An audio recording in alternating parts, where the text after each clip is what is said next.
Afternoon, sir.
Afternoon, everybody. Afternoon.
Good afternoon, everyone. How are you doing? Good afternoon, sir. We're fine. Hope you are too. Um, um, I'm making the best out of it. I'm still somewhat under the weather, but I'm giving thanks. It could have been worse. Could have been much worse. So I'm giving thanks. All right. Let me just first start off with Alton. I'm not seeing you moving anywhere yet on Erico. Maurice, I'm seeing quite a bit of movement where I think you may have about 3 more to finish off or 4 more to finish off. Very good. I recognize for the last, not, well, we never met last week, but the week before that, it was us 3 again here. Rashim, your movement is very slow. Very slow. And again, at the top of the class, I'm going to be registering my concern. One student has completed all pieces. Maurice has, but I'm not sure if he did anything since the last time I went on, but he's finishing up nicely. I know you start, Rashim, but don't like the slow movement. Alton, you need to get going. Yes, yes, sir. I know. I know. I need to. I just had some stuff that have me out of tone all over the place for the past week and a half. So decided that every evening I'm gonna at least try to do one, at least one every evening. Yes, man. Going If you do forward. that by Yeah. next Saturday, you should finish off everything. Yeah, All right. that's the So plan. really and truly, a day like today, I would have said to you guys, not feeling well. I need to go lie down and sleep. No class. But I recognize where we are. I recognize the position that we are in just now.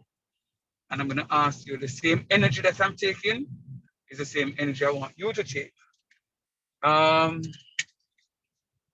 Technically, I can find 2 more Saturday classes next week, the 20th and the 27th. This morning, I sent you a timetable, but I think exams made a mistake. I didn't even read the comments from the other lecturers to say that the other lecturers were complaining that they are advising exams that they is a wrong timetable that them attach.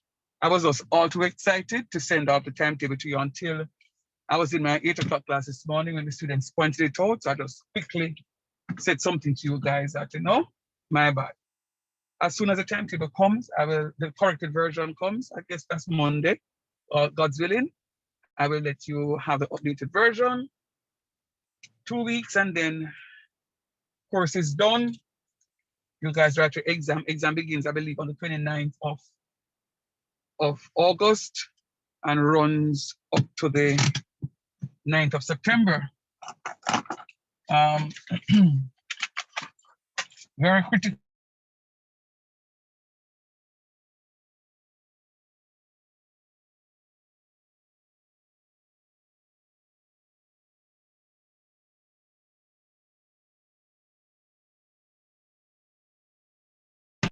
Normally when Sir, you went I mute come just now, you down, know. Yeah, yeah, chip I out a don't know. while ago, sir. Yeah, I don't know what is happening with the internet. I keep chipping in and out. I really don't know what is happening. All right, here it is. Give me 2 seconds. Give me 2 seconds. I'm coming back.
All right, guys, it's raining cats and dogs now, and I'm trying to sort out something. Is it raining by you where you are? Yes, sir. Dry on my end. Well, it's raining heavily. So I'm trying to switch systems to see if it's any better. Hold on a minute.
Afternoon, sir.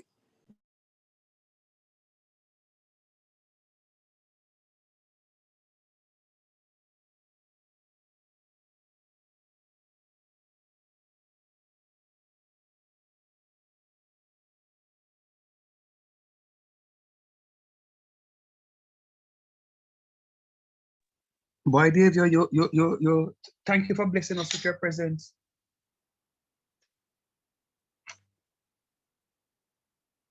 Welcome, sir. Mm-hmm. The last couple of classes is just me and them boys. Hold on, just dash away so.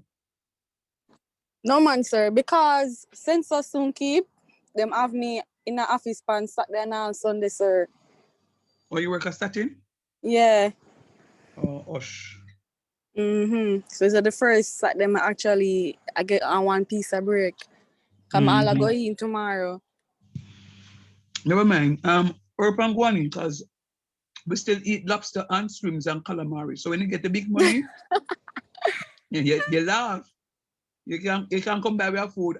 Anybody any other guys up for that? Come in the front of the line. Anybody else up for it? Yes, man. Once I see food. Of course, sir. All right. See? So now me alone. Yeah, man, we're ready for some lobster, man. All right. Yeah, man. That's what we call it. Bring on the money. Gotcha. All right. So I have the class going on. I'm actually on another device, but I'm not finding the notes. Okay. I know where the notes is. I had sent it I have a question though. Mm. We can have a physical class one Saturday. Recording in progress. Mm. Hold on.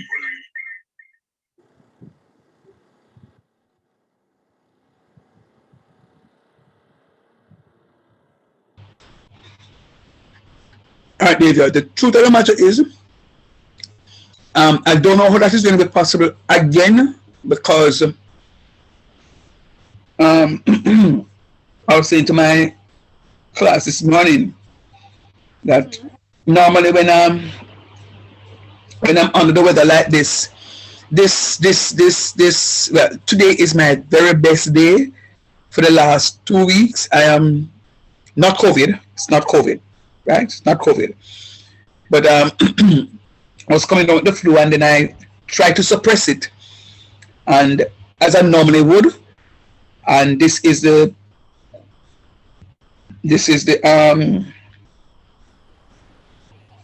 consequence of it. My voice is gone. Normally when I suppress it, my voice goes, but it never normally took this long. And I'm attributing it to the fact that I'm very tired and physically drained.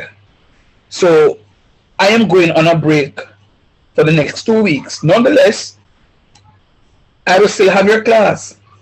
So when I'm going on a break, I'm going to try not to be in Kingston so that if, any meeting call, me not say, oh, can I feel bad, me not Kingston. So I just need to find something else. Long and short is, the physical class may not be possible for this trip. Had it been before, it could have been considered. So let us just see how best we can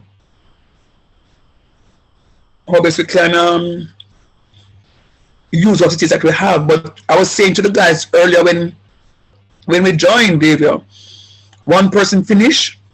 Maurice is doing pretty well.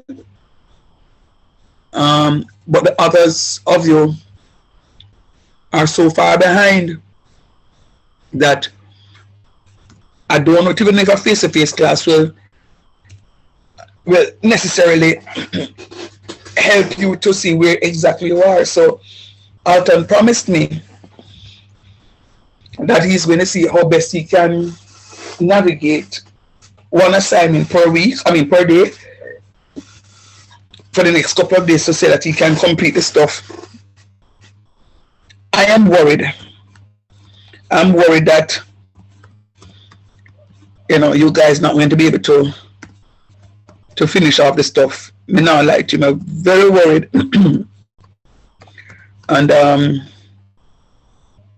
I really hope that my worry is in vain and that you guys will be able to pull through. I don't teach students to fail. And already the class is very small. And I really hope that out of such a small class, everybody can pass. I have 2 major areas that I need to go through. One of which, Miss Delia, is long time in a sign on to educate Miss. You know that, don't? Yes, sir. May I see the dates, man? Everybody has signed on. But a long time in a see, and Rush, a long time in a sign on too. Everybody else would have signed on this week. I won't tell you when last you signed on, Rush, and I won't tell you when last you signed on, Davia. Sir? Mm-hmm. Alright. I have 2 stress while I lick my left, right, and center. Mm-hmm. Right, the first stress I work, that is a must. Can't do nothing about that. But we're there in one class, in one group with a set of persons where we can basically say nonsense. And it kind of stress me out. So, I mean, basically, I feel try pull the group and me tired. I am really and truly tired because yesterday we supposed to meet with somebody and my test to see if somebody gonna call me. and say, yo, we still a meet. Nobody knows nothing. Sorry then. No worry yourself. So I'm really tired. Honestly, sir. Yeah, but guess what now? Um, I am sick. And the truth of the matter is, as I said before, at time like no rush, I'm not gonna lie to you. No, you see, anybody have 3 weeks left, we don't know. Next week, the other week, plus another week. But I honestly say to you today, say, when I log off, go relax on yourself and get up and do some more Edica Soft. Because of how I'm feeling, I had to leave my 8 to 12 class this morning. I gave them some work to do and I sent to a student, a very responsible student, a message and say, here the plan. Based on how I'm feeling, I have to go lay down. And I'm going to ask you, when the students say them finish, just to call the phone to see me can wake up. And if when I get up the first time, just keep calling so me can get up. She call the first time, I'm going to jump up, I'm going to feel my throat start, go off again. I'm going to say, yeah. You know, like the symptoms are come back. If I run, go take two more tablets. And I sleep, I want to sleep. And the wife said to me, but remember, you have some stuff to do on the road. And it's now 12 o'clock. Go and go do it between 12 o'clock and 1 o'clock because you have another class. So it is really rough on all of us. I know that. I know it's rough on all of us. But guess what? I am making the sacrifice to come out. And I know it's rough, you know. And I don't want anybody to tell me, say, boy, sir, you not understand. All I'm asking you to do is to push out the energy, push out the effort, make it happen. You guys, no want to never pass a course. I move on. Maurice, congratulations. I recognize that you have completed the stuff with almost perfect scores. Now I see them 3 that we not have perfect scores, Maurice, me just open them. So you can do over them the 3 there. You pass them, you know, but you do over them. Thank you, sir. Yeah, man, to get 100 on that. And I am saying to you, I am going to the extent to help you guys maximize the 20% on EducaSoft so that you can pass the course. But I will say it again. I feel like my Saturday 1 o'clock to 5 o'clock class, I can only speak the truth. I feel like it's as if I was giving up the time. I'm wasting my time, so to speak, because I don't get the energy from the class. There are how many of you? There are 7 of you. 1, 2, 3, 4, 5. There are 7 of you. Of the 7, only 4 of you start. 2 finish fully, 2 do 1 piece only, and there are 3 who not start yet. And I wonder if at this stage of the game, I really wonder, boy, you know, me open my big mouth and say to Miss Campbell, you're the plan. Me know a couple of students who need to finish off, you know, make run it. And I'm saying to myself, why did I do this? No, you see, if you don't do it on a pass it, on a completing the work, I'm a feel say, yeah, it gives me a lot of energy, but every week I come class and I talk about the same thing and not now really and truly, me not lie to you. I feel down because I really want more from the group and I not get it. I really want more from the group and I not get it. So again, I'm gonna ask you. Again, I'm gonna plead. Oh, the final thing that I'll say on this is I have to be careful because this has been more than a week now that I'm without a voice. Matter of fact, about 2 weeks to be exact, if not longer. And part of the problem is that I am still teaching, or when there is no sound coming, I'm still teaching and I really am very tired. I mean, when I say I'm tired, I'm really very tired. And as a result of that, I am going on a break, a well-deserved break where I not respond. My response to emails and WhatsApp will be very limited. Any WhatsApp that comes into the group, the 3 groups that I'm teaching for summer, I will respond to those. But any other WhatsApp that comes outside of the group, me not respond. I am And even if I'm on WhatsApp and when I say me online, if the message don't come in the group, me now respond to it because me need to take some time off for myself.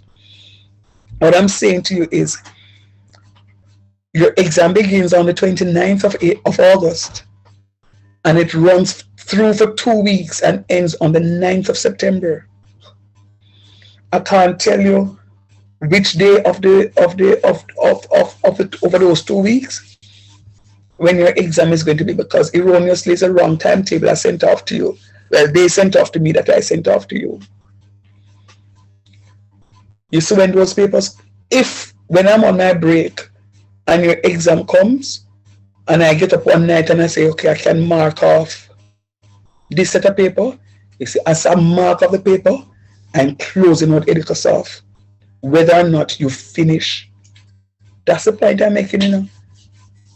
So far, there are only 2 students who will not be disenfranchised. Only 2 students, and those 2 students would be Nesta and Maurice, because they have completed all the pieces of work. The rest of you are going to be in serious water. And none of you can call me to say, sir, please, I'm beginning to reopen this up, because every Saturday for the last couple of Saturdays, I've started my class with the same recurring decimal. True, or is that a false?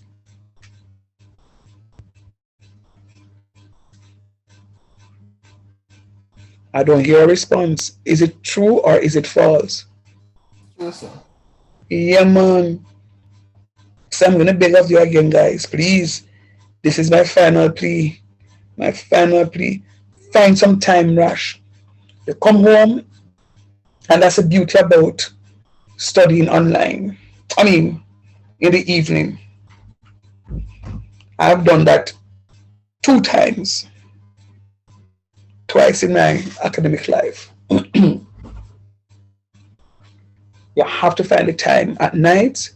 You have to find the time early morning to get up and do the work. Others have done it. You too can do it. So I'm going to ask that come next week, we can see all the pieces done up.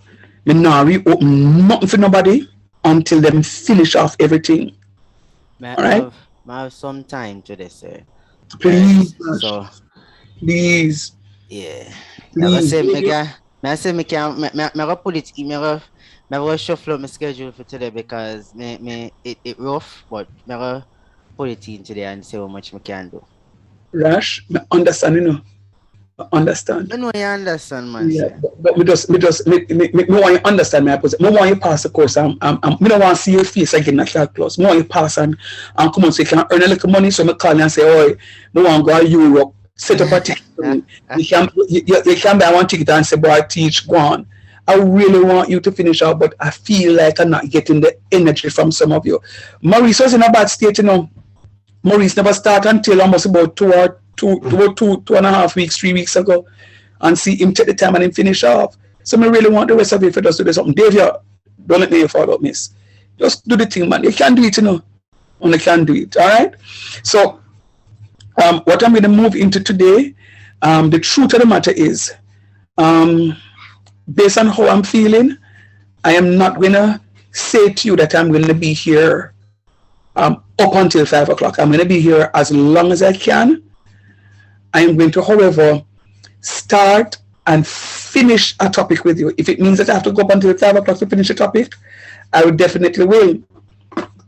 But this topic that I'm going to be moving on into is going to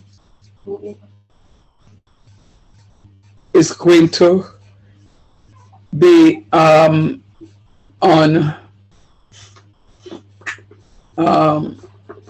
partial differentiation, and it's an application question. It's partial differentiation and it's an application question, meaning you must get a question on the exam paper. Normally you get a full question for 20 marks. Hear me out and hear me out well. It's an application question on differentiation. If you know how to differentiate and to apply the rules of differentiation and to apply the formulas for the stationary points, you will be in a good position to pick up those 20 marks.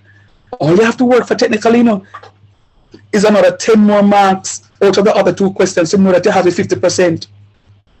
And once you get to 50%, you can be so much more relaxed to work on the other 50% on the essay type paper. It's so easy to make it sound because it is that easy.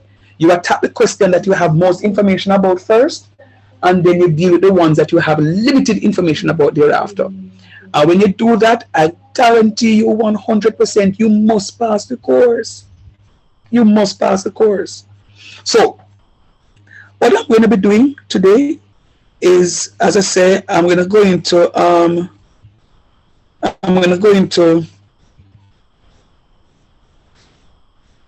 some partial differentiation,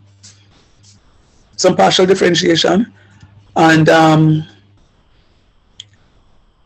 it's going to be interactive. Me no want after a call and I say, I want to understand, I want to just tell me straight up front what is happening. We have gone through Newton-Raphson. I expect a Newton-Raphson to come on the final paper. We have gone through Maclaurin's expansion. I expect Maclaurin's expansion to come on the exam paper. We have gone through some little differentiation. I expect some of those to come. We have gone through the name Taylor's expansion. I expect with the Taylor series.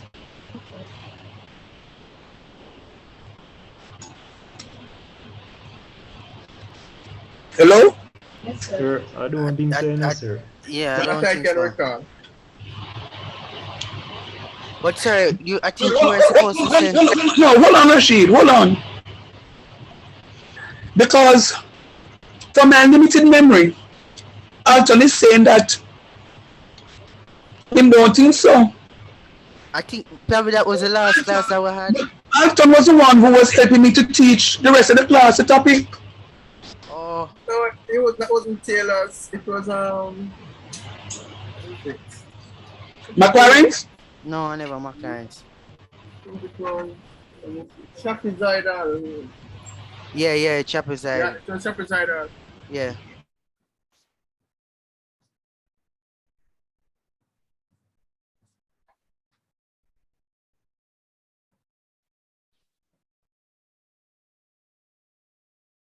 Hello? So it sound like him drop out. Yeah, I can go again. Maurice, me shot you a message. Alright, good. Dave Young, the rose among the thorn.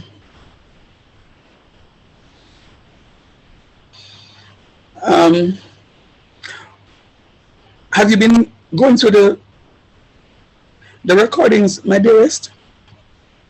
Because these guys are firing, I was able to help team teach trapezoidal the other day.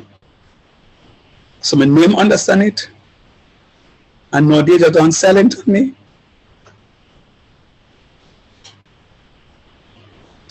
All right, so today, I'm not going to go back to the trapezoidal because I think you guys did pretty well on that. I congratulate you on it. Maybe what I'll do is I'll look at one question here and there. All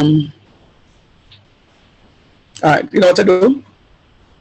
Let me start off a question on trapezoidal and see. And I don't have a problem if you guys work through together with this. Let me start off a question on trapezoidal.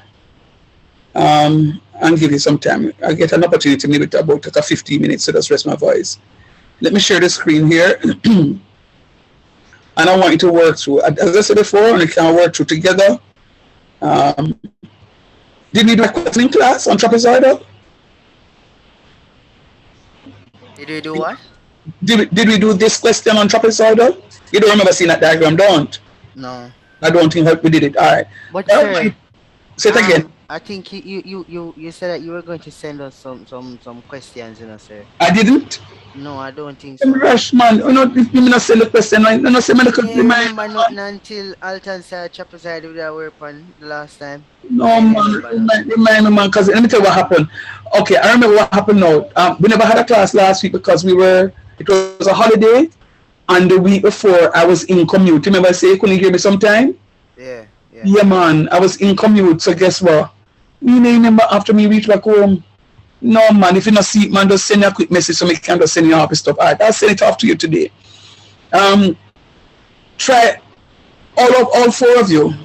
Try go through that. I don't want to come in yet. I want to see how far you guys reach. And then I'll come in. I'm going to give you about 15 minutes to work out this one. Maurice, you there still? Yes, sir. I'm here.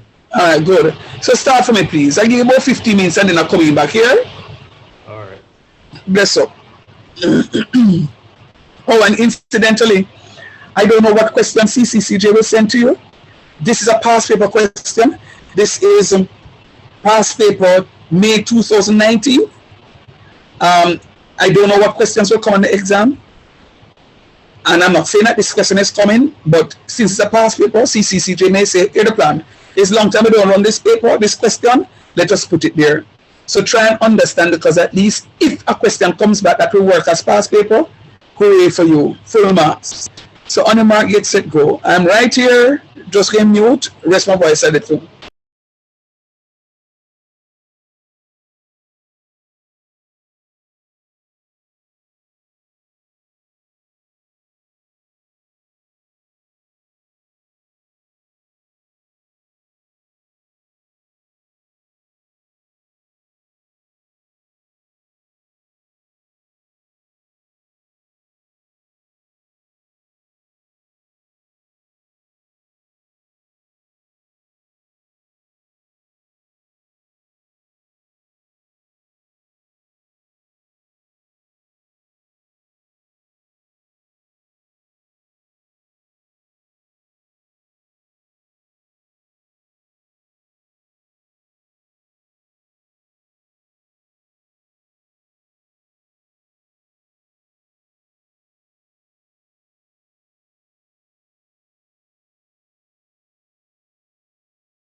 Are you guys finished now?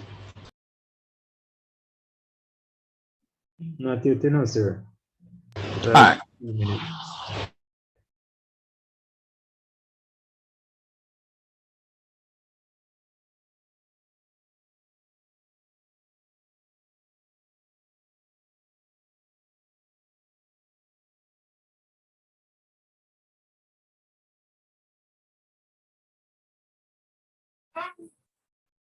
How far you reach, Maurice?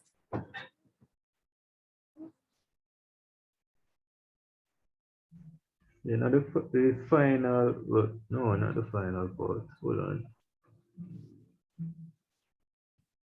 I'm still doing number 1.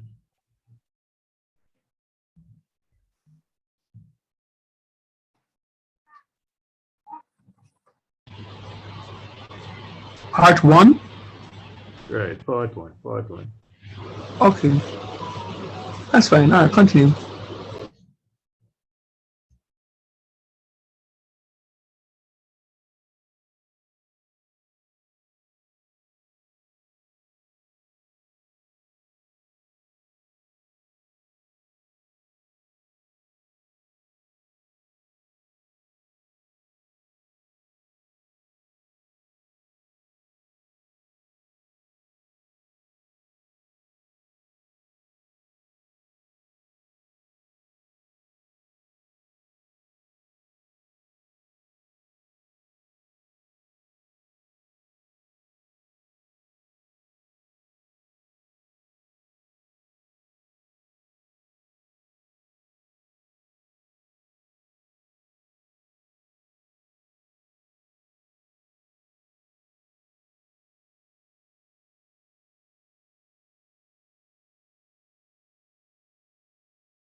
Sir, I believe I finished. Very nice. What about the others?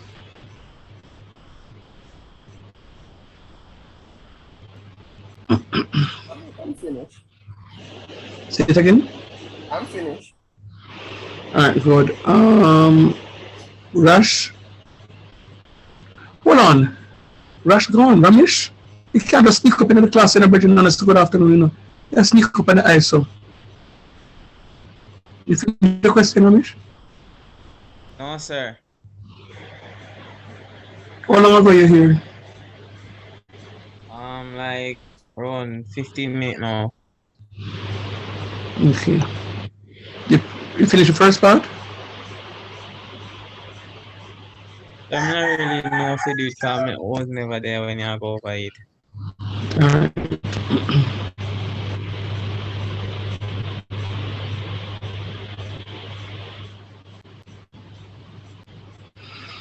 Look at that, guys. I'll go through it with you. I just want, Ramesh, I just want to hear what the others are saying. Look at that, the rest of you, Maurice and Alton and Timo, you feel.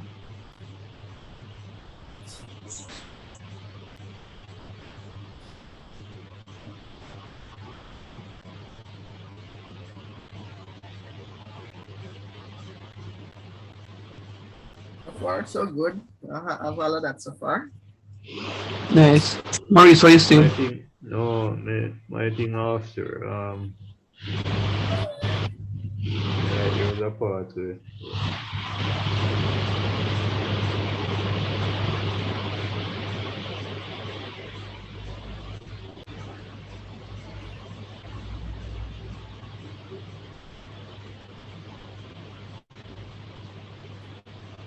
hold on, you can scroll down a little bit there and see something. No, the other way, or scroll up then. Okay. All right, I am off. I mess up somewhere about. All right, talk to me. Sorry, hold on, Maurice. Alton, you got the 27.12? No, sir. Yes, I know that figure that I look right. I figure that I look like something we get. I got 31.625. All right, no problem. We can fix it. Yeah, I've been having some rain. I don't know if it is affecting the Wi-Fi connectivity, but am I coming across good? Yeah, so far so good, sir. All right, cool. All right. All right, let me consider. Where do I start? All right, let me start from the top so that at least Ramesh can get it. So the question says, the sketch below represents the area under the curve y equals x squared plus 2. So this curve is y equals x squared plus 2. And we're calculating the area under this curve. Now, as I explained to you, when you integrate, you're actually calculating the area under a curve. So this is the area under the curve that we're reading, but we're using an approximation in order to evaluate this stuff. We're using an approximation. Now it says between x equals 1 and x equals 4 of the boundaries of a plot of land purchased by ABC Company, the lengths of the perpendicular offset at equal intervals, which are these things here, from the straight line to the curve boundary are shown on the sketch. The field manager of the company would like to know the area of the plot before using it. So they would need to know the area of the plot of land, which is the area under the curve. So they need to know the area of the plot of land before using it.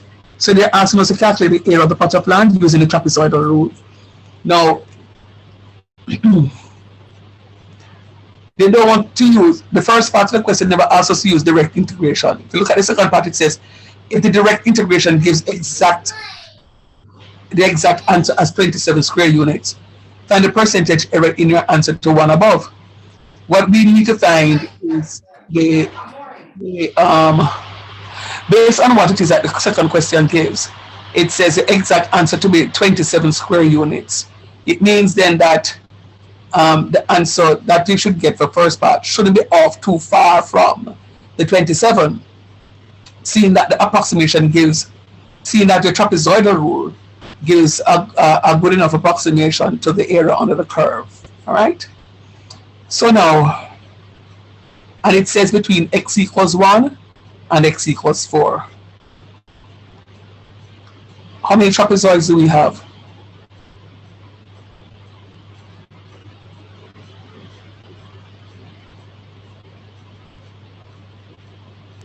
Is it How many? 6, sir? 6, We have 6 trapezoids. How many ordinals we have? 7. Very good. So remember the last time we spoke, the number of trapezoids, the number of trapezoids we have one more to the number of ordinals, right? So the number of trapezoids is only plus 1, or the number of ordinals is 1 more than the number of trapezoids. All right, good. So you remember that part. Now, so what we're going to be saying, let me just go to the solution. What we're going to be saying, so this is a function that they're asking us to integrate. The lower limit is 1, the upper limit is 4. And then now we know that we have 7 ordinals. So look at what I'm going to have. F of x0 is 1, x1 is 2, x2 is 3, x3 is 4, x4 is 5, x5 is 6, and x6 is 7. So I know I have 7 regions in here. But because I'm using a trapezoidal, and I explained to you that the first and the last one, you're only going to be using one of the sides. It means that the first and the last one will be the only 2 that is not going to be multiplied by 2. See it here, so you have the first one and the last one not be multiplied by 2. But every other trapezoid inside there is going to be 2 times the number. All right? Then we need to find delta x. Delta x is going to give us the width of our trapezoids. So we know we have 6 trapezoids and 7 ordinals. So we're going to say the upper limit minus the lower limit divided by the number of trapezoids. So it's going to be 4 minus 1. Remember, the upper limit is 4 and the lower limit is 1. So it's going to be 4 minus 1 divided by 6. Why 6, sir? 6 is the number of trapezoids. 4, the upper limit, 1, the lower limit. So 4 minus 1 is 3, and 3 over 6 is equal to a half. So the length of the trapezoid is going to be equal to a half. The length of the trapezoids will be equal to a half. So I can start with 1, because remember my starting point is at 1, you know. My starting point is at 1, so I can't start anything less than 1 or more than 1. My lower limit is 1. So I'm going to go 1, 1.5, 2, 2.5, 3, 3.5, 4. See here, so the length 1, 3 over 2 is 1.5, 2, 5 over 2 is 2.5, 3, 7 over 2 is 3.5, and 4. So I'm going up by a half. And there goes my 6, my 7 ordinals. 1, 2, 3, 4, 5, 6, 7. And the trapezoids are in between 1, 2, 3, 4, 5, 6. All right.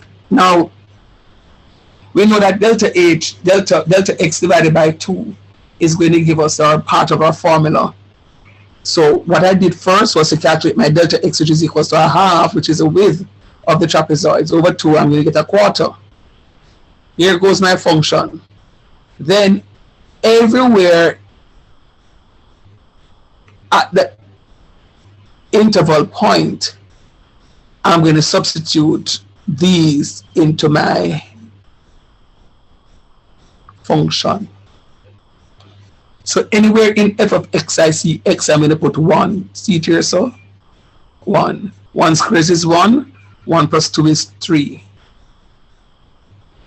Then I move on to the next one. My next interval length is going to be 3 halves, which is the same thing as 1.5. So anywhere in the function, again, the said function I see x, I'm going to put 1.5. See it here, so 3.5 plus 2 going to give me 17 over 4. So we never do that, you know. We use decimals. All right, so you can use decimals, but when you use the decimals, you're kind of throwing out some of your answers. So if the answer to use 5 decimal places, then you have to go work with either 6 or 7. But I like to work in my fractional form for the whole question, and then at the final stage, then I do my rounding off. Because I know when I work with my fraction from the start of the question, I know I throw out none of my values. All of my values are being considered. All right? So I don't have to worry about my answer being slightly off. So now, I'm moving on to 2. Anywhere in the function I see x, I put 2. 2 2 is 4. 4 plus 2 is 6. Then I move on to 2.5, which is 5 over 2.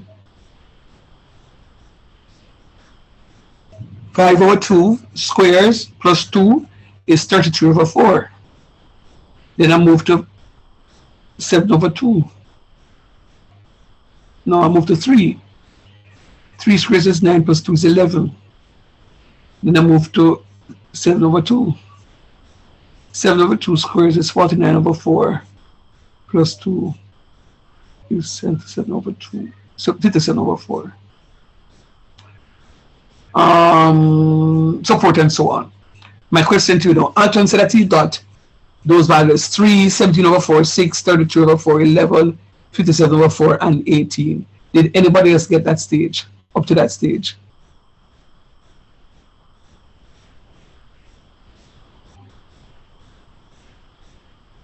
Sir,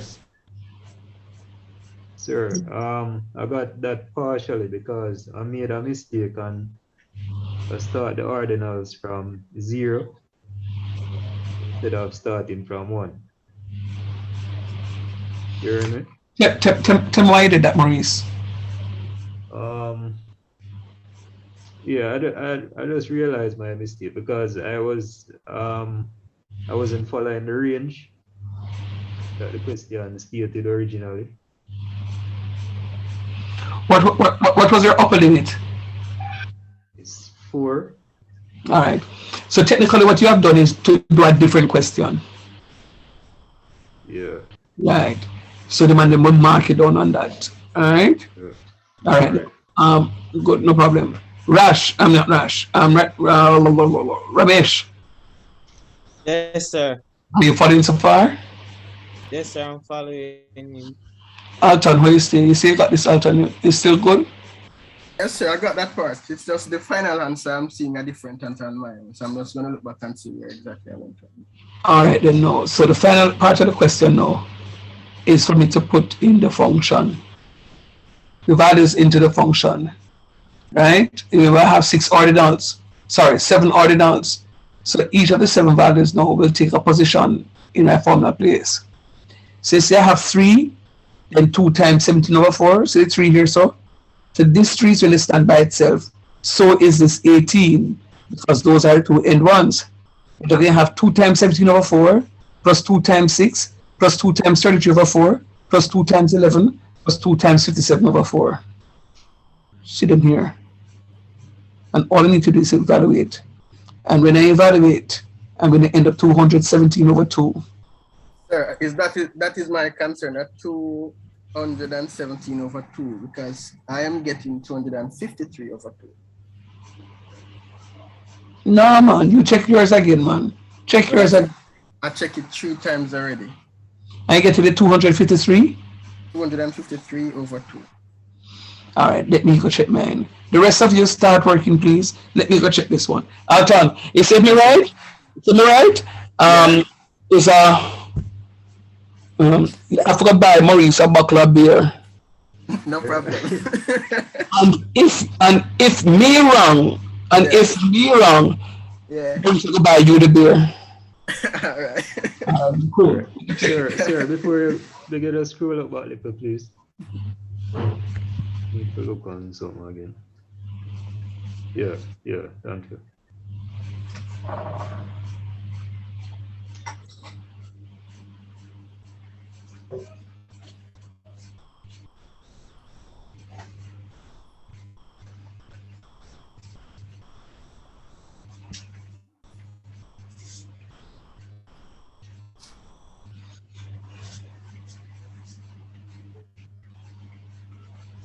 It's your Davia come on my class. Come tell me how much she has been. Go ahead, Papa. Sorry. So I'm asking what question, so we must go ahead and do.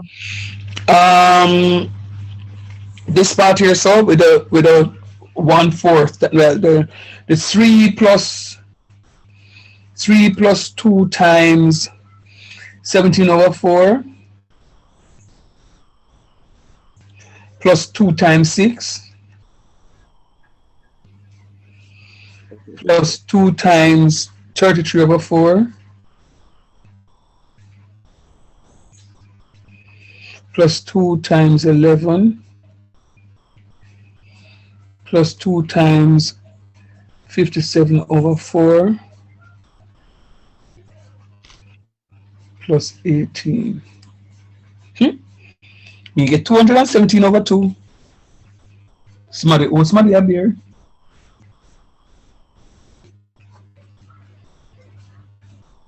Take a sorrel beer. All right, but we say amount of sorrel beer. Alton, me not understand, you just got silent all of a sudden, Alton. Me not understand, you silent. The man say amount of sorrel beer, me not hearing a response. All right, no problem. Okay.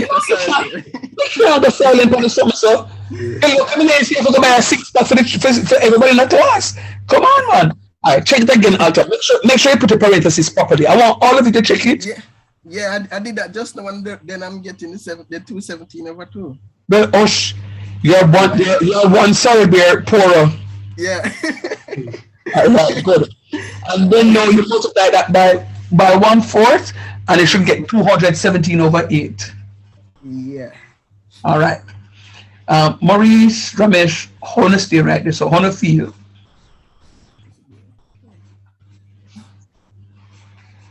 I put it in a calculator. All right, do that for me now, and let me know. Sir, you see the same thing you said earlier about working it in fraction, because I was also working it in a decimal. That threw me off, so just try to work with the fraction from now on. Yes, sir. Trust me.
Yes, sir, I get it.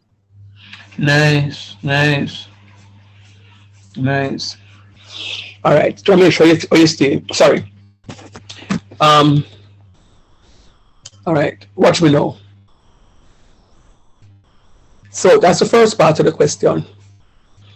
It says if direct integration gives the exact value as 27 square units, find a percentage error in the answer to one or above. The percentage error. I use two methods. And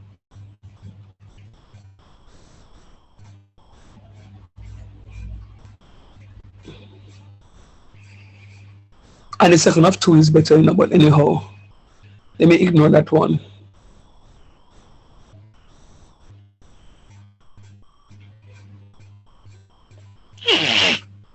So the trapezoidal error method bound is used by this formulation. The error for trapezoidal, you can have error for Simpsons. Simpsons will call it SIMP, trapezoidal is TRAP. Now those two strokes that is in are called absolute value. absolute value. Absolute value means that if you get a negative answer, you get a positive. And if you get a positive answer, it's still going to be positive. Absolute values don't have any negative value. All absolute values are positive.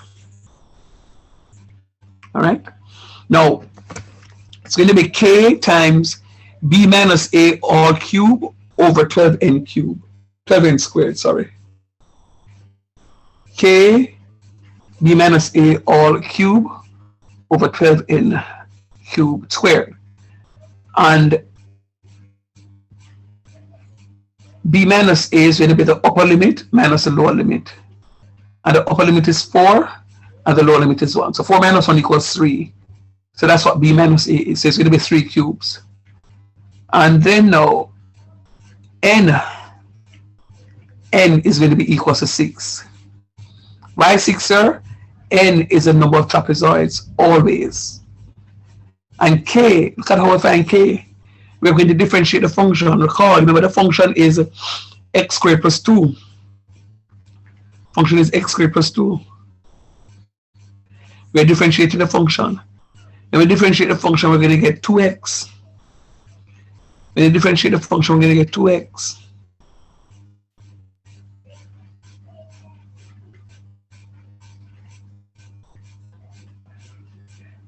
Everybody see that? Yes, sir. All right. So, and then we will find the second derivative of 2x. We're going to get 2. Oh, so that means k is actually the second derivative of the function and not just the first. Very good. Very good. Excellent. So now you have your k, your n, and your b minus a. All it means that you need to just substitute into the formula. So E trap is going to be 2 times 3 cubes all over 12, and n is 6. So 12 times 6 squares. 3 cubes is 27, so you have 2 times 27 in the numerator. And in the denominator, you have 12 times 6 squares. So remember, 6 squares is 36. So you have 12 times 36. So 2 times 27 is going to be 54. And 12 times 36 is now 432. So 54 over 432 is going to be equal 1/8. It's going to be 1/8. And that is your error. And 1/8 is going to be 12.5. 1/8 times 100% is going to be equal to 12.5%. That is going to be your error.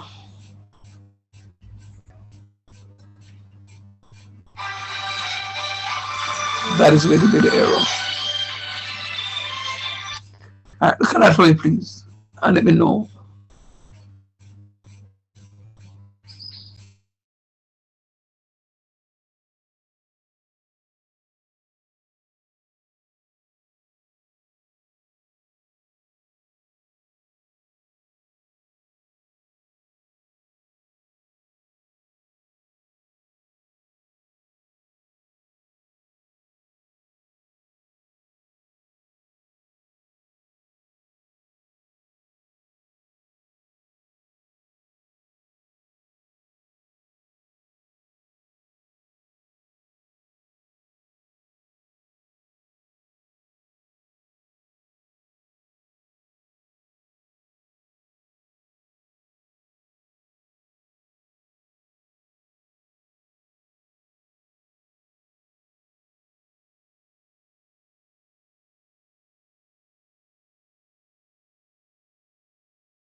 All right, students, tell me how you feel about this now. I gave you enough time to look at it. Tell me how you feel.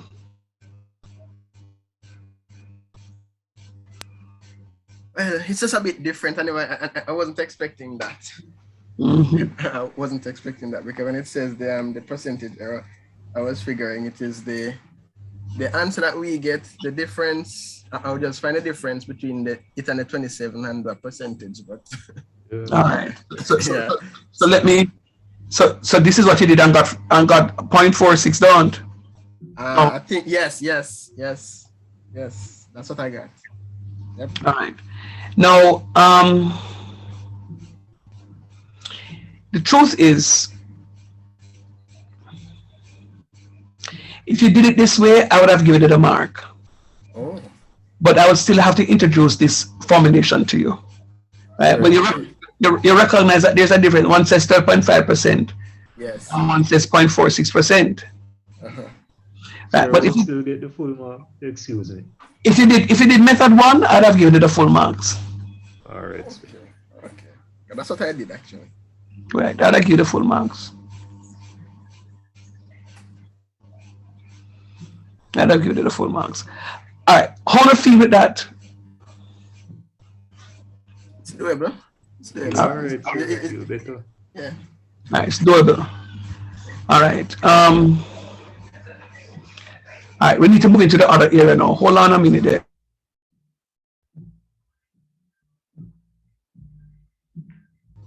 All right. What I'm going to do is I'll give you another question on that, as another revision, but I have to move into some of my partial differential,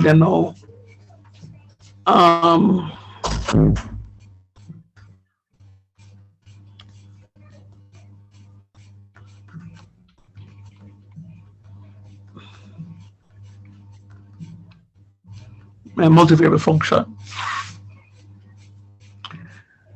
All right, now I want you to hear me out. And incidentally, let me just make mention of something. If at any point in time you're going through anything on Edeco, Maurice is so far the best user. He has spent 27 minutes going through his tutorial on the system. If at any point in time you're going through something on Edeco, you're not seemingly understanding what is happening, you can always be free to go back into the YouTube channel and look for your calculus and look for calculus 2. Even if I don't teach you the topic yet, because I would have had quite a bit of calculus 2 sessions already in the channel that you can, is the same content, syllabus not change. So you can go and you can review some of those areas online in the channel to give you further understanding to what is happening. All right. Now let's go. And I want you to hear me out now. This is a new topic. It is not hinged on anything else that we've been doing. So I want you to just clear your minds, try and understand what we are about. Try and understand what we are about. It says first order partial derivative, FOPD, and cross order partial derivatives of a multivariable function. Multivariable, multi means many. A multivariable function is a function that has more than one variables inside of it.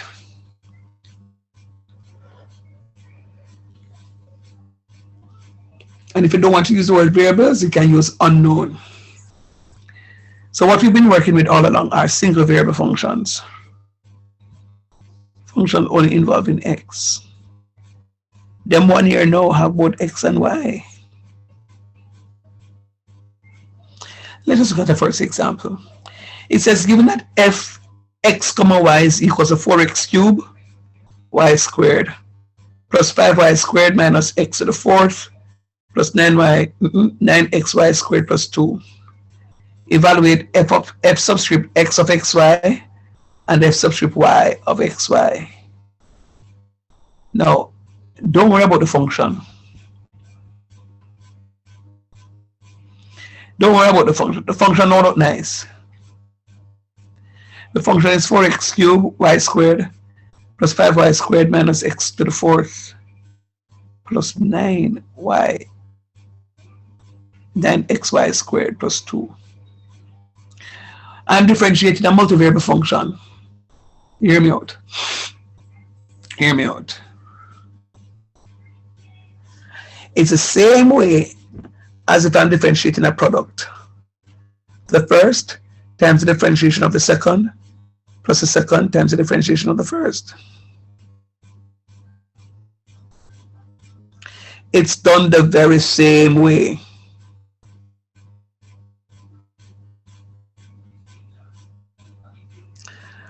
However, there is an easier method that I'm going to show you, and this easier method only comes with the differential, with the partial derivative.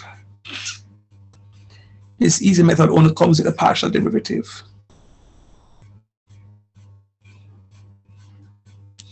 So look at what I'm doing. I'm taking out the first term, 4x cubed y squared. See here, so 4x cubed y squared. Look at what I'm doing. I'm saying the first, which is 4x cubed, times the differential. Sir, hold on. You're pointing to it with your cursor. But we're not seeing any. We're not seeing the cursor. All right, hold on. I don't know what is happening.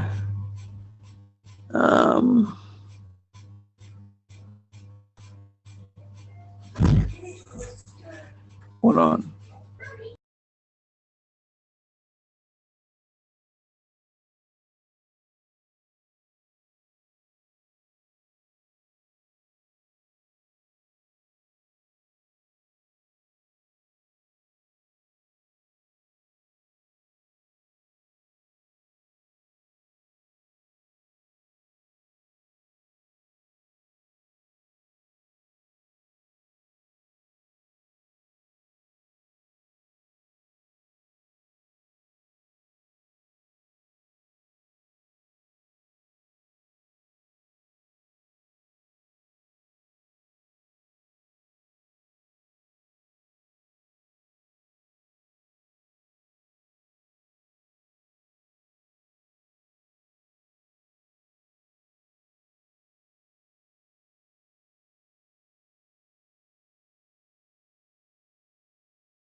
I'm talking to you and they recognize I'm mute. Are you seeing the pointer now? No, sir. Strange.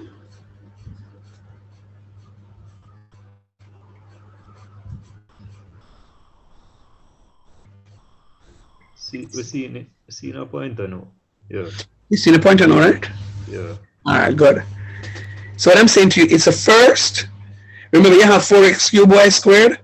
4x cubed is the first, is going to be the first term. So it's going to be the first times the differentiation of the second plus the second times the differentiation of the first. So it's going to be the first, which is 4x cubed. See here, so the first times the differentiation of the second. But I have a 0. Why do I have a 0? Because remember, I'm differentiating with respect to x. I'm differentiating with respect to x. So you know, sir, see here, f subscript x. I'm differentiating with respect to x. So when I differentiate y with respect to x, I'm going to get 0 because that's a constant. Because that is a constant. All right? It's very important that you remember. It's a constant. So watch me.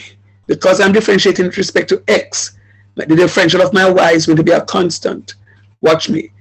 The first, which is 4x cubed, times the differentiation of the second, which is a constant, so it's going to be 0, plus the second, plus y squared, times the differentiation of the first, Now when I differentiate the first, I'm going to differentiate 4x cubed. And the differential of 4x cubed is going to be 3 fourths 12x squared. Look and tell me if you agree that it's 12x squared.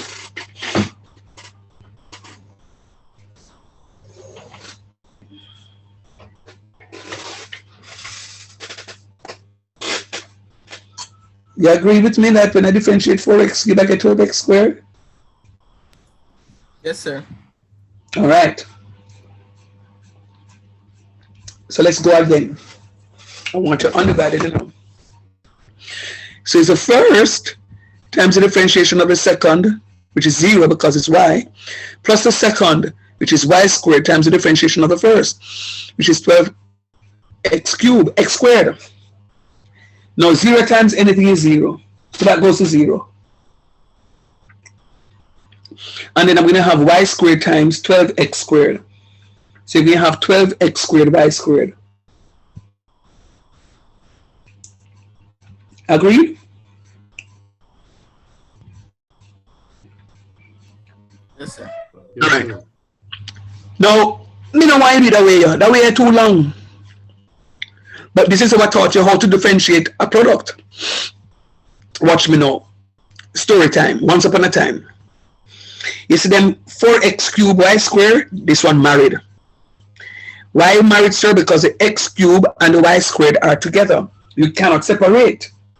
Now, if there is a divorce, it means that the wife have to get some part of the property, and the husband have to get the other part of the property. It means that because you're in a relationship, you cannot operate as if you are single. You have to consult and make a concerted effort between parties. When you look at the 5y squared, the 5y squared is single. If you call the y the man, him can't do anything he want to do because he's not account to anybody. And you call the x a woman, she can't do anything she wants because she don't have nobody. But you see the 9xy squared can't just operate as if him by himself. Because one is accounted to the other because that one is married or in a relationship. So we have to operate differently. Instead of 2 years, poor thing, lost as lost can be. Because when you differentiate a constant, you get 0. So that's what I do instead of so. No, what to do.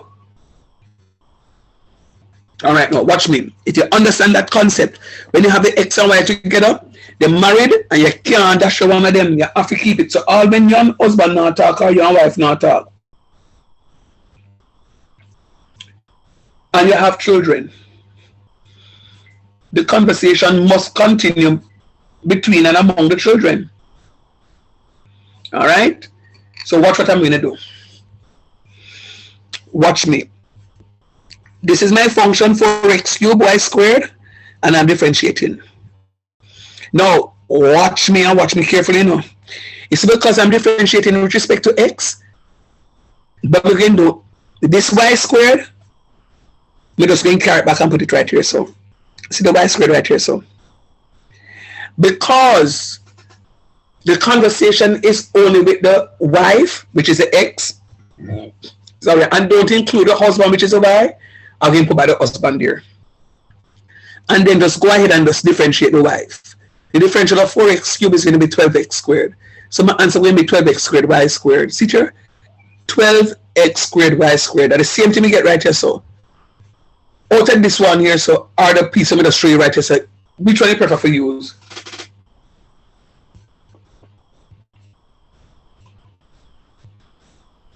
The second one, sir. Way easier. Way easier. So let me say it again. So we now have the 4x cubed y squared, 4x cubed y squared, and you differentiating with respect to x. You know that the y squared is a constant. Carry back the constant. Put him down. Senior, you put him back. Y squared. And then you can differentiate the x. When you differentiate 4x cubed, you can get 12x squared. And let's write 12x squared in front of it. Good to go. Let us try this single one. I'm differentiating 5y squared. I'm differentiating 5y squared with respect to x. 5y squared with respect to x. That's a constant, sir. It's not y differentiating with respect to its x. So it's a constant. And the differential of a constant is equal to 0 every single time.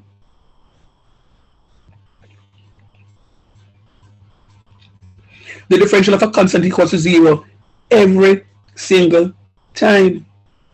So when I differentiate that 5y squared, I'm going to get 0. Why, sir? Because I'm differentiating with respect to x. So that disappear, that gone. So I'm going to differentiate now the negative x to the fourth. Now I can differentiate that because I'm differentiating with respect to x, and that's a x. So I can differentiate that. So when I'm differentiating that now, the differential of x to the fourth is going to be 4x cubed. So my answer is going to be negative 4x cubed. Can you see that? And that's why I have the negative 4x cubed right there. Talk to me. Seeing it, sir. Good. And then now, I want to watch this piece again now. I'm now differentiating 9xy squared. Remember, I'm differentiating with respect to x, so the y squared is a constant. I'm writing back the y squared. See it here, so? I write back the y squared. And then I'm going to differentiate now 9x. When I differentiate 9x, what do I get? Just the 9. And all I'm going to do is just put the 9 in front of it. So I'm going to get 9y squared. Now you tell me, say you can do that out of your headspace. Quick and fast.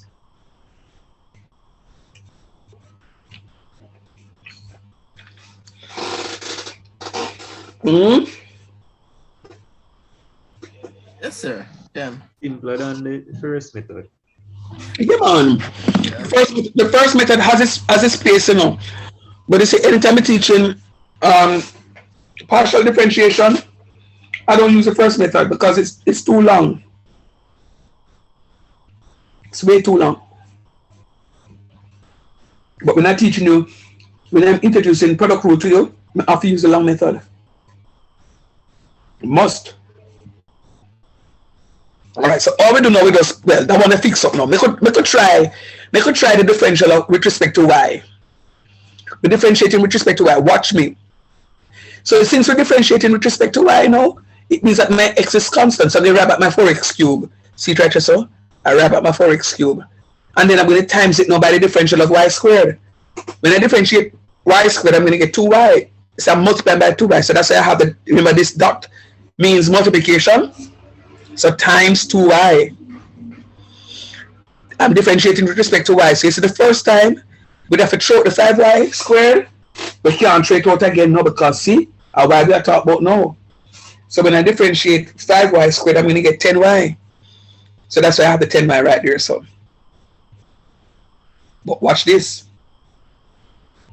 You see that x, negative x to the fourth? That's a constant, you know, because I'm differentiating the function with respect to y. And that are just x alone, so we can't use it.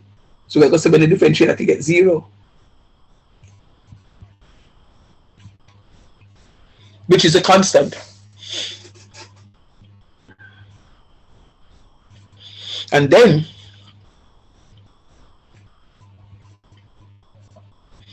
when we're differentiating 9xy squared, because we're differentiating with respect to y, my 9x is constant, so I write it back. See here?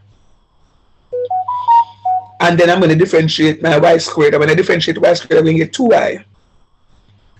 So the 2y here. I was hoping that somebody would ask me, sir, then what would the plus 2? Remember, when I differentiate a constant, I get 0. So when I differentiate that plus 2, I'm going to get a 0 right here, so. And a 0 right here, so I just leave it off. And then now watch this. 4 times 2 is 8. X cubed y. Write back by 10y. And 9 times 2, 18xy. That done. Do me a favor. Take a few minutes. Look at that.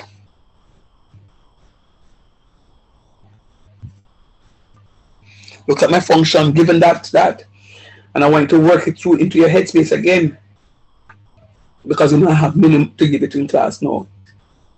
It's not hard.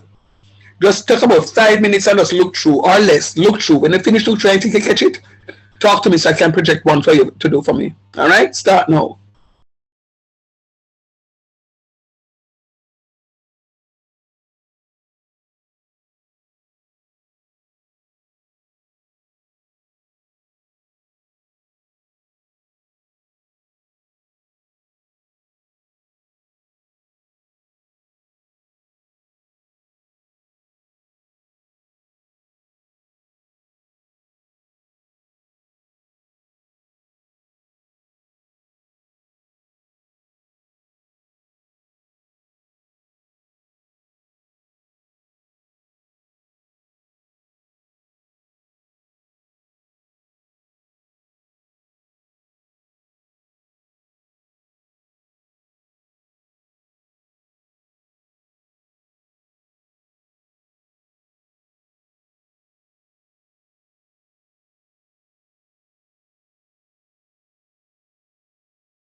Or you stay, we can move?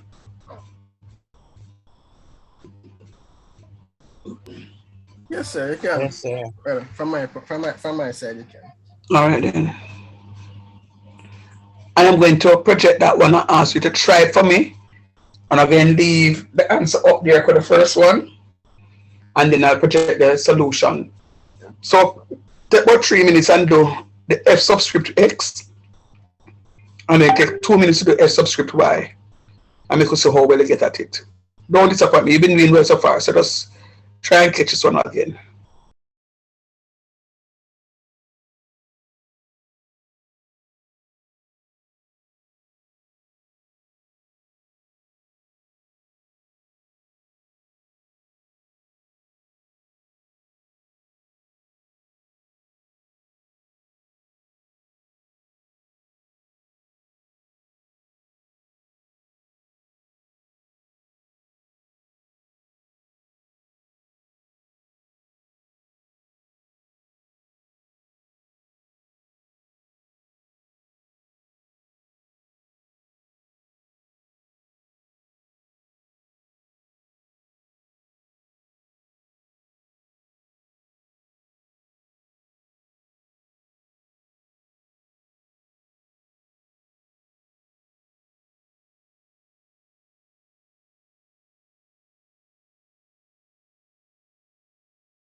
Or we stay.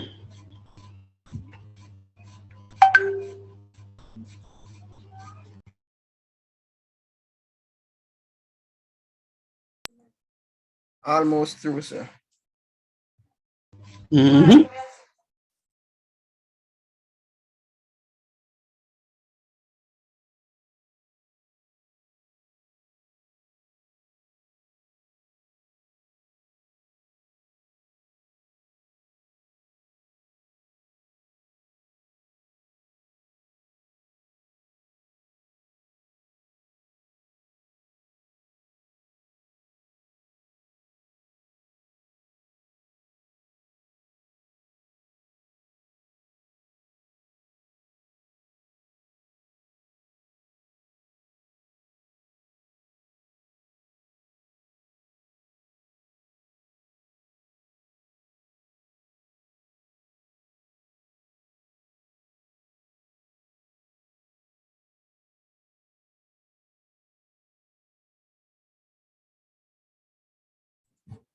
Finish.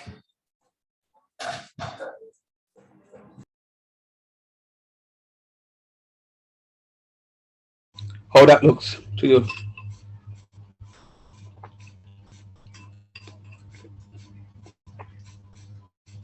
Let me get it, sir. Maurice, how you feel, Maurice? Feel good. Nice, man. Yeah, man, I got it too. I got it. Nice. You hear what I'm saying? Get it, sir. They're supposed to jump up and down and say, blow. All right, nice. Come, another one.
Let me know when you finish, please.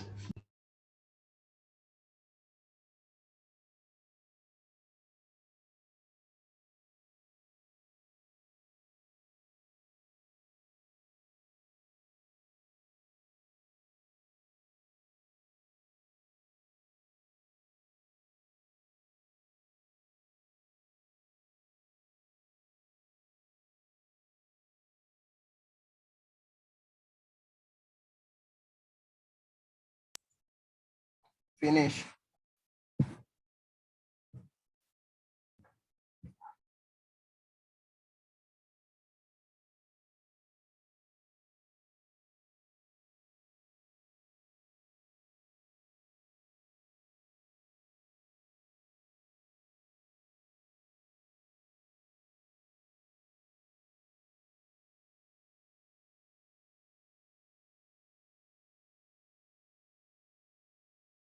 So, sir, for the first one, why did two y not upon it? Or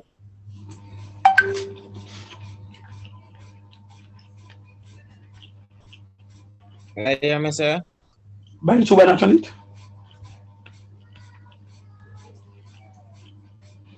Value 2y not on what? For the first one, there's a 2y within it.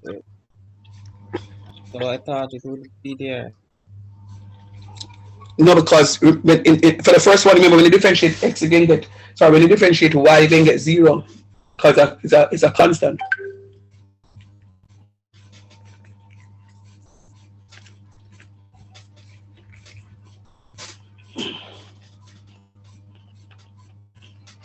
You follow me? You follow me? Yes, sir. So you notice my question ends with the differential from the 5x squared y for the first one, and then I don't see anything after that because when I differentiate 2y with respect to x, I get 0.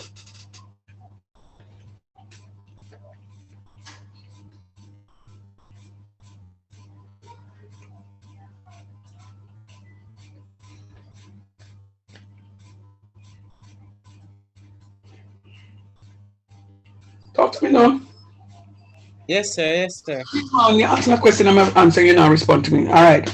So in the second one now, when I differentiate with respect to y, you notice when I differentiate 2y, I'm going to end up with a 2. See the 2 right here, so that's the Yeah. reason. Oh, thanks. All right, come on. I want you to increase the speed now. Do you have another question there? 2 minutes. 2 minutes.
Oh, still.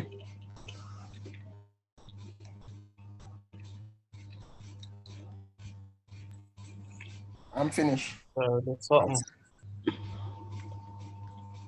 I was just about to call you to the mystery seminar, hear from you. All right, look on one day. Tell me something negative, please.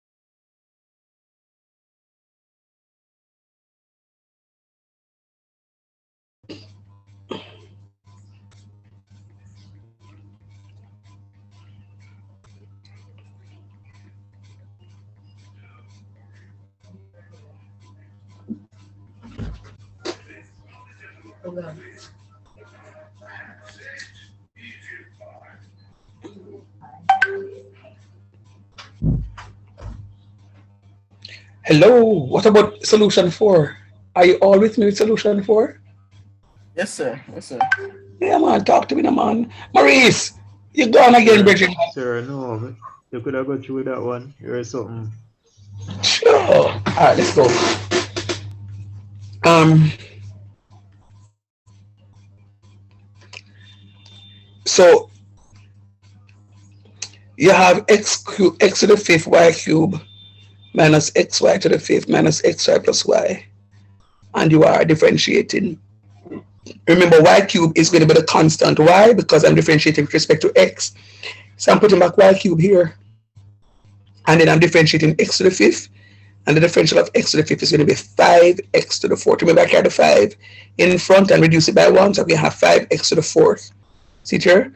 5x to the fourth, and I carry back the y cube. All right? Now, when I differentiate in this one here, I'm differentiating with respect to x. But this y to the fifth is a constant, so I carry it back. See here, y to the fifth. Of course, the minus sign goes with it. But when I differentiate x, I'm going to get 1. So I don't need to write 1 y to the fifth. I can just write it as y to the fifth. When I differentiate in this one, I'm differentiating with respect to x. So y is constant, so I care about the y.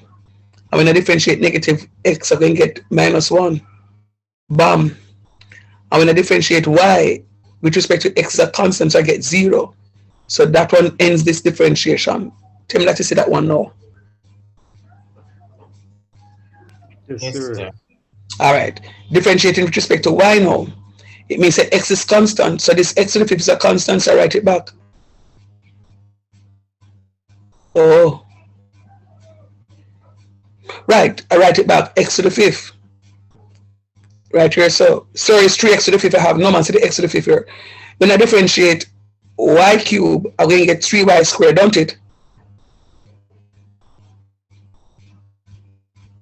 Yeah, So yes. right. Yes, sir. So just put the 3 in front of here, so, and then write the y squared right here, so.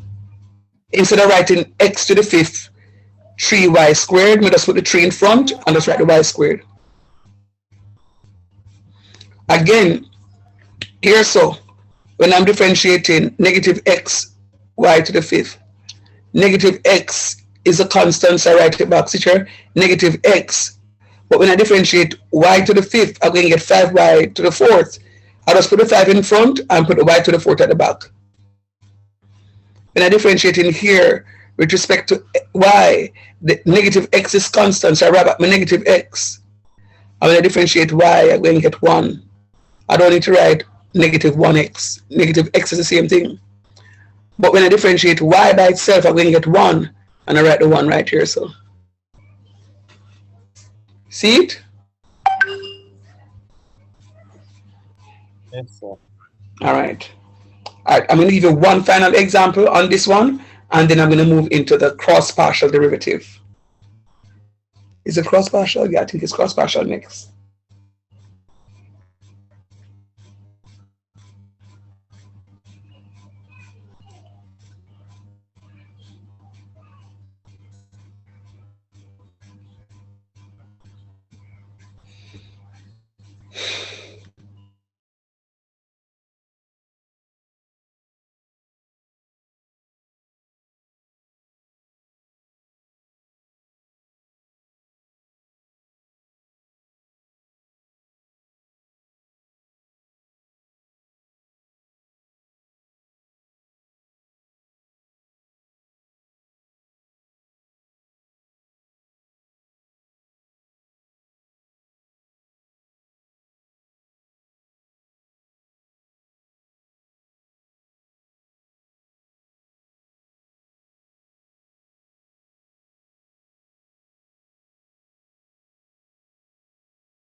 Finish.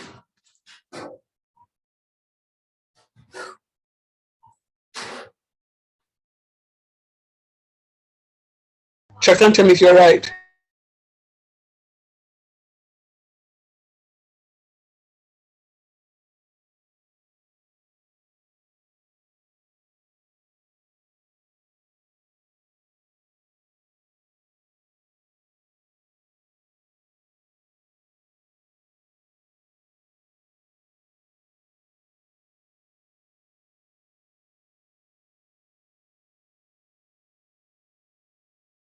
Sir, for the second one, you did we derive the four, I never know if you derive the X4 because I write it back.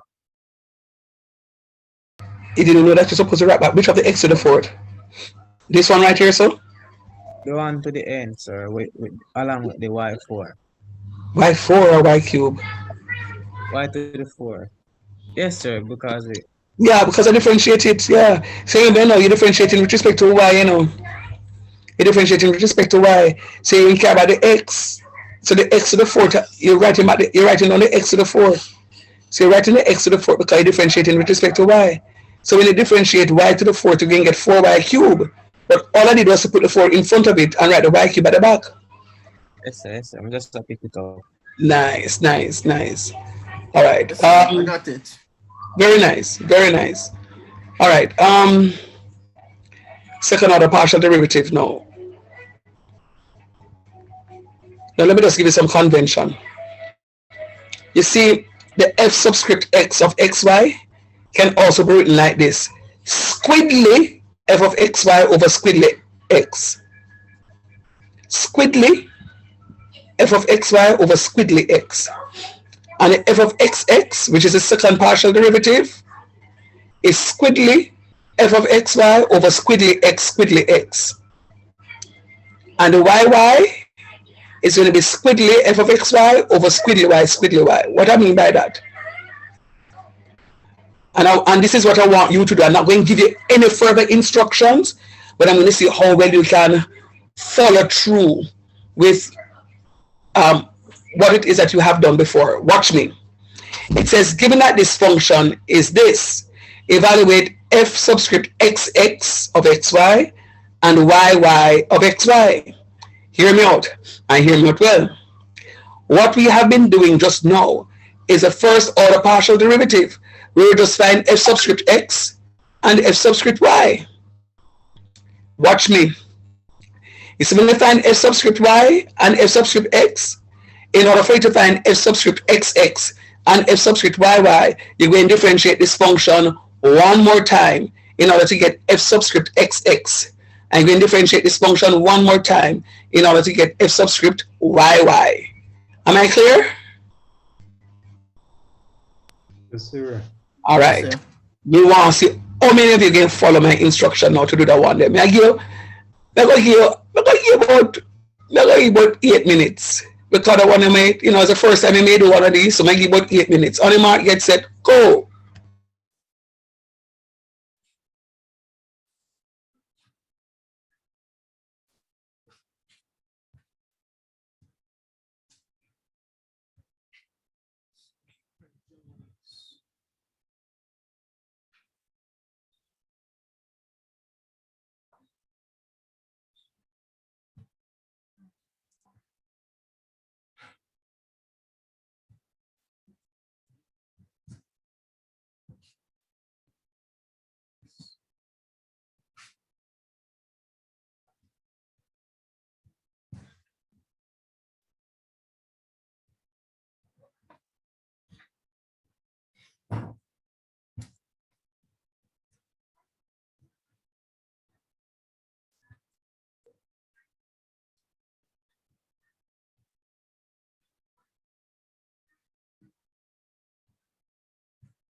Sorry, can I see the solution?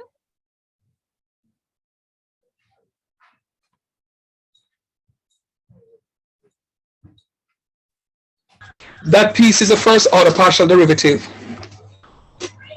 Did you get that? Yes, sir. Yeah. All right. Do the second order partial. You do the second order already too? Yes, sir. Nice. Yeah, yeah, yeah. Come yesterday after disappearing in a class, and I call up on you. You're not even answer me. Watch out. Look, Sorry, look. I did get one work call, sir. Oh, all right then. Cool. All right, And so I'm that's gonna get that. you get it. Very nice. Maurice, Alton, Ramesh. Look at that.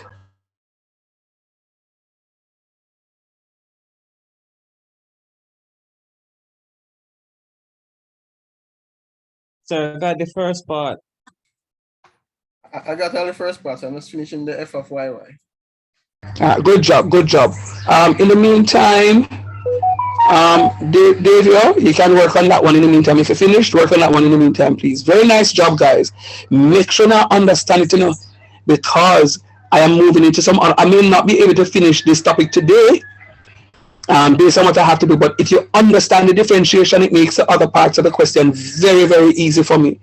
All right, so I can do the first part of a question now that you understand what to do. I'm going to do a cross order partial derivative after maybe one more example of this. Go on work. David, you can move on.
Yeah, it means that you're not deserving to go to a summer house to look for zero. I am deserving to go to a summer. Okay, and then now we just pack those stuff and then you come back.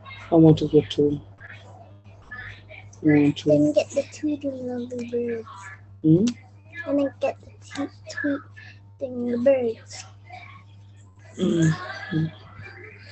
Nice one, that sir. Yeah.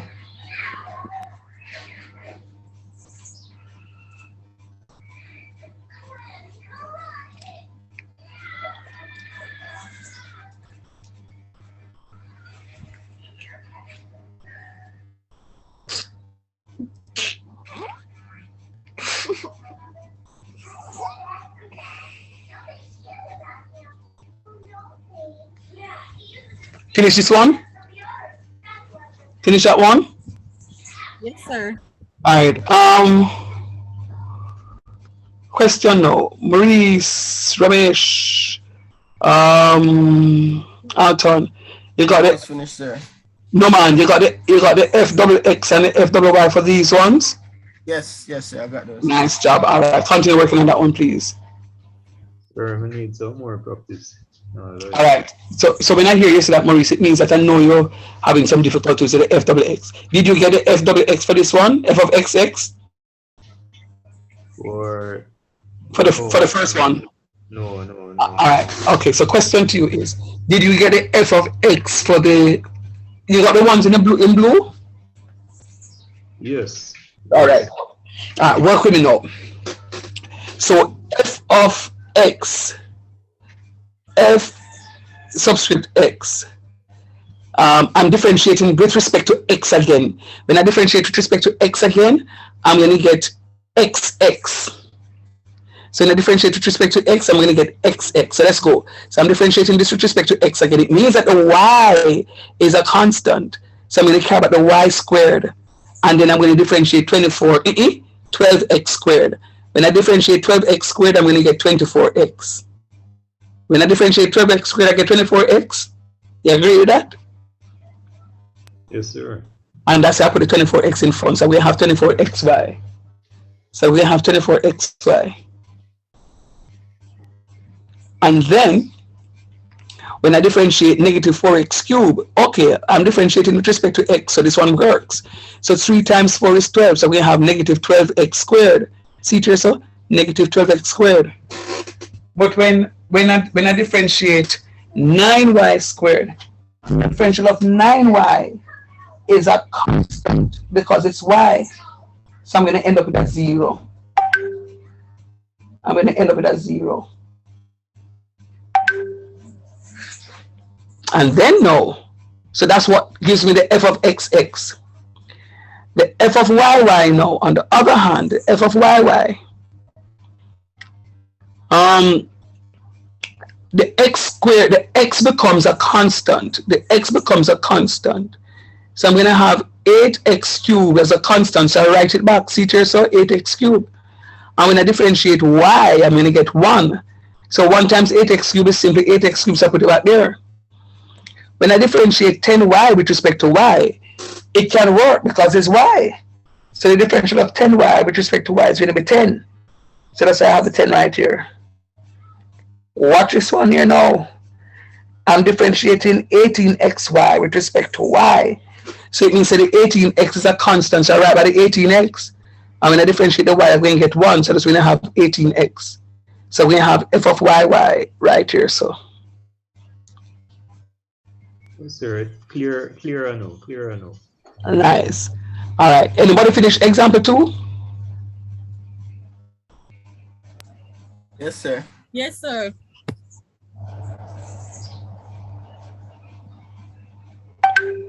Get that? Yep. Yes, sir. Good job. All right. I'm going to give Maurice enough time to work that one while Maurice, write down that question for me, please, while I project.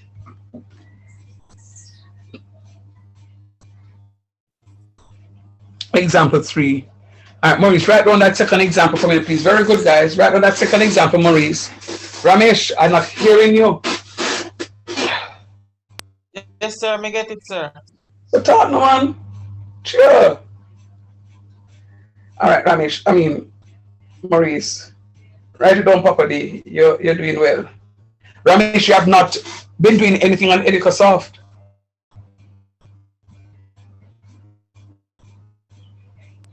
Why, sir? Yes, of course, I'm a B, of course, sir. But Yeah, yeah, but if you don't do what you're supposed to do right here, so you're gonna fail the course. So you have to make a choice. You know?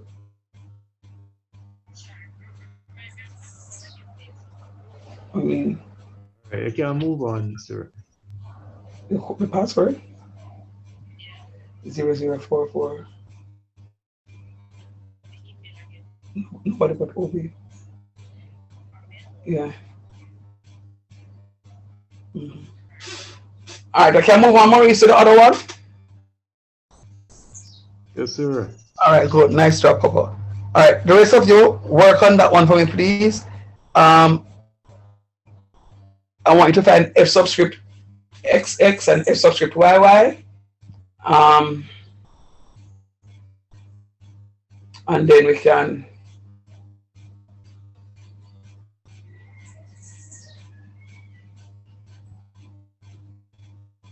move on from there.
Always stay.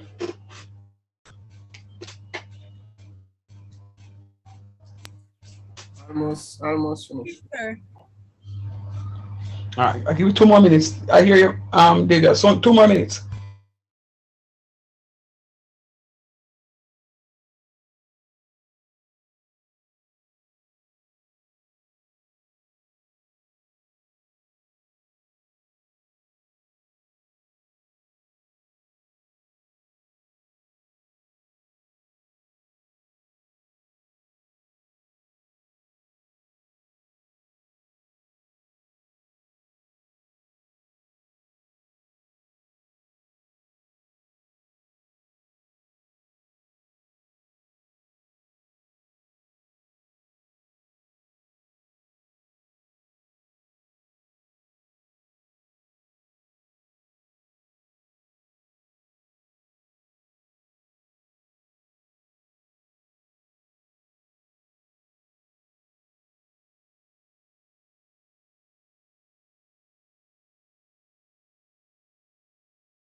Finish, sir.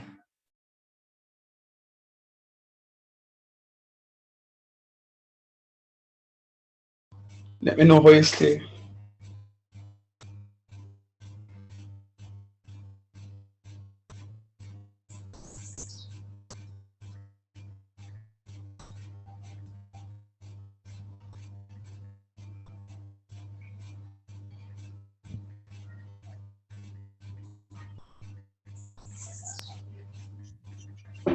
Sir, may I beg you go back on the question for a few seconds. We just Yes, sir. Me get that. Nice, nice, nice.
All right, Maurice.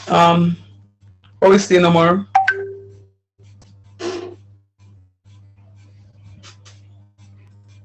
Trust me a little more, sir. But I think I need to do some more practice. Maybe 1 hour to make it soak in some more.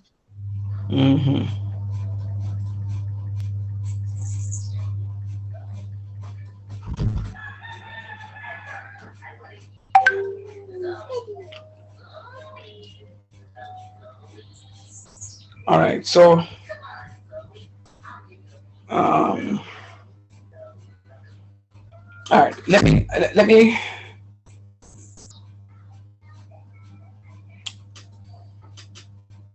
all right, more. I'm confident that you will look at those. You have to promise me that you will look at that for me, and then if you have any difficulty, you can reach out and I can try and help you out there. So all right, sir. All right, cool. I need to look at the cross order partial derivative now. Cross order partial derivative.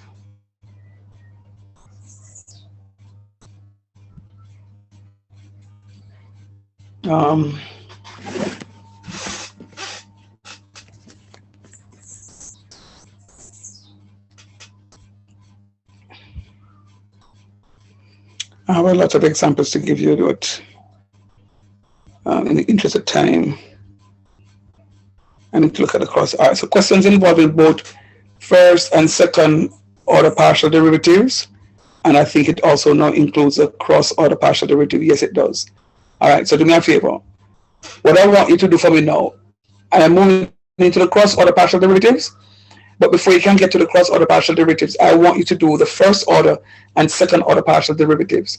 So the same thing that we have been doing, I want you to do it again for this question. We end about 3 of those for today, before I move into the first part of a big question. So 3 of those for today.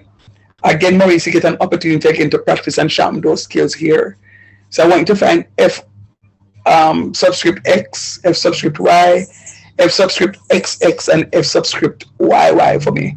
Remember, it's every time I write F subscript X, remember if I write the XY, just like when we have it, Don't just write F subscript X and ignore like that, You have to write F subscript XY, just like what I have it right here, F subscript X of XY, F subscript Y of XY, F subscript XX of XY, F subscript YY of XY. Don't bother shortchange or something. All right? So do me a favor. Find the first order partial derivative and the second order partial derivatives of that one for me, please. And then let me channel you into another leg of the calculation. Incidentally, this is going to be the final leg of this calculation. So whenever you get a question like this, you will have 6 calculations to do. Count with me. 1, F subscript X of XY. 2, F subscript Y of XY. 3, F subscript XX of XY. 4, F subscript YY of XY. 5, X subscript XY of XY. and f subscript yx of xy. So those last two we don't look at yet. But the first four we have done. So just do that for me so I can teach you how to do the last two. And then we'll practice on two more questions. And then we'll move and end up the class into another thing. All right, start please.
Obviously.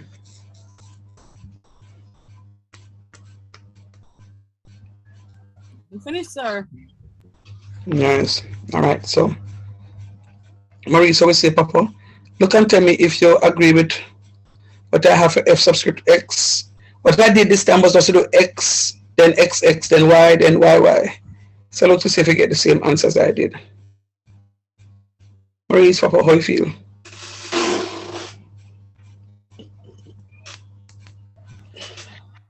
Almost get the same answers. There was something you do. Well, I Yeah. like the choice of words. Almost. That means that it's an improvement. Very nice. Yeah. Love it. All right. When you all finish your thought, let me know because there's something new that I need to show you right here. And as I said before, this is a final new part to it. I also want to show you so I can give you some questions. So you can just, I want to give you about 2 more questions and just run it on your own, and then also what can get from there. And I won't do any more than just 1 question thereafter. So look at that for me. Let me know when I can move into the last part of it.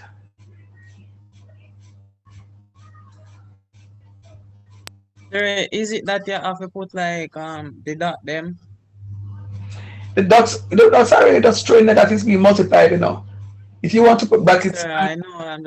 That's why I'm asking if but, it but like you have to put it.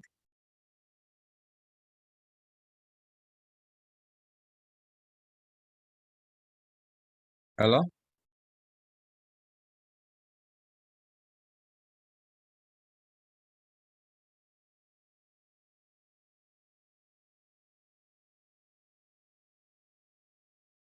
it's minus 4x times 3y squared is going to be minus 12xy squared. I see in the bottom part I have it there minus 12xy squared. Follow me? Yes, sir. Yeah, man. What I was trying to do is show you the different steps. Okay.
All right, how is the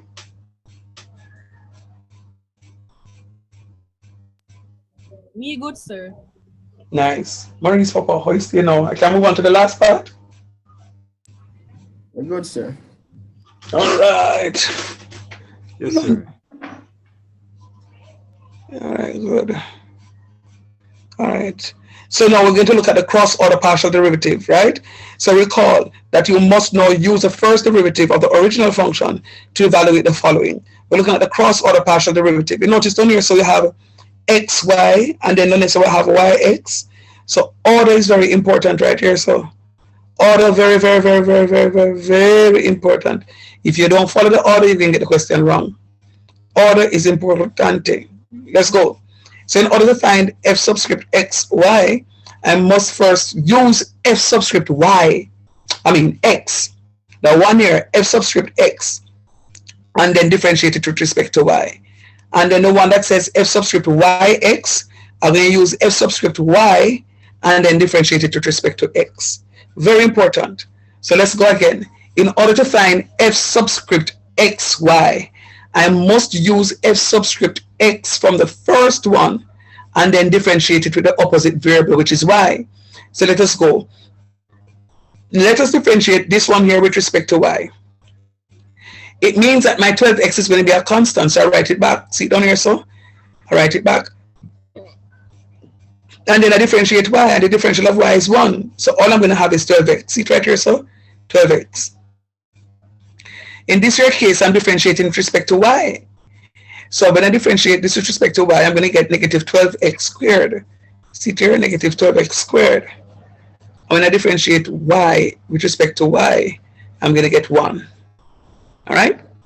And then when I jump to f subscript y, which is down here, so the simplified version, and I'm differentiating it with respect to x, I'm going to have 6x squared, so it's going to become 12x. See it right here, so. And I'm differentiating this with respect to x. So this negative 12x is what I'm going to differentiate, and this y squared is going to remain constant. So I'm going to put back the y squared and then differentiate the negative 12x. When I differentiate negative 12x, I get negative 12. So my answer is going to be negative 12y squared. See it right here, so. When I differentiate this with respect to x, it goes to 0 because that's a constant. So that's 0. And when I differentiate x, I think I get 1. And that's what I get right there. Tell me what it is that you notice between f subscript xy and f subscript yx. Yeah, same things there. Yeah, exactly the same thing, sir. All right, then good. We could try it and see if I could get the exact same thing right there. So our next question here, what I want you to do, so those are the 6. Anytime you catch a question like so, a 6 calculation you have to do. F subscript x, F subscript xx, F subscript y, F subscript yy, F subscript xy, F subscript yx. You get a question like this, I don't know how else to go. Just do them 6 calculations, then you must get some marks. You must get some marks. Start from it, please.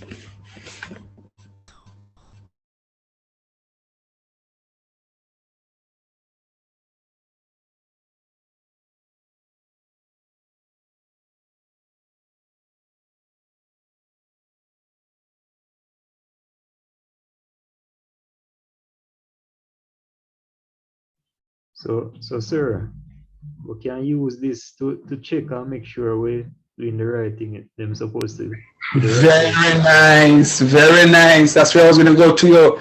Very, very nice. So if you don't get f subscript xy and f subscript yx to be the same thing, you know that some calculation up top is incorrect. Very nice. Continue working.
Sir, you have to do the last one there for me.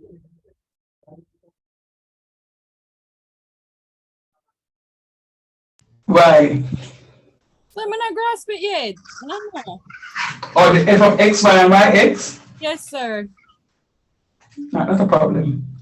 You finish the first four already? Yes, sir. Maurice, Papa, what you reach? Sir, doing the first set, so the fx, well, I reached the f x and x and x and the fy y. All right.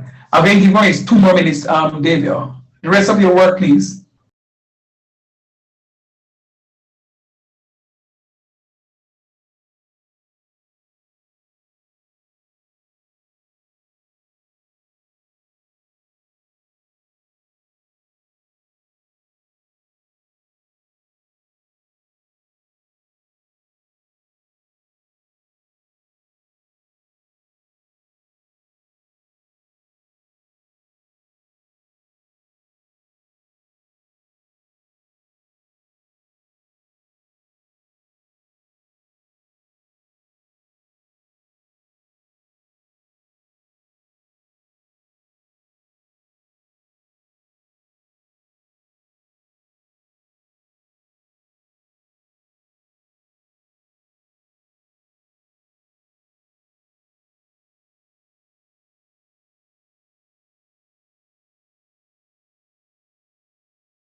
Check that one in the meantime, please.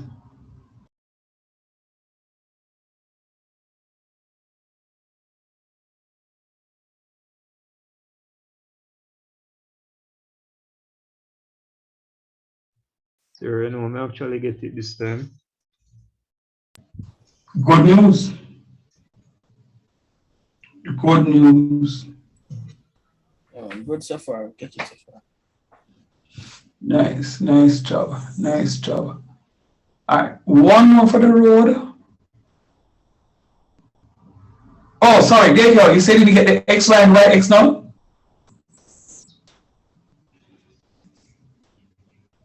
Yes, sir. Explain again, please. All right, no problem. So, what I have here, you see I color coded this time? This Yes, sir. this f subscript x is this one up top that I'm using, and I'm going to differentiate it with respect to y. So when I differentiate it with respect to y, it means that my x is constant. So I'm going to put back my 10x because that's a constant. And when I differentiate y, I'm going to get 1. So I'm just going to have 1 times 10x is just 10x. Yeah. Similarly, I'm differentiating 6y squared with respect to y.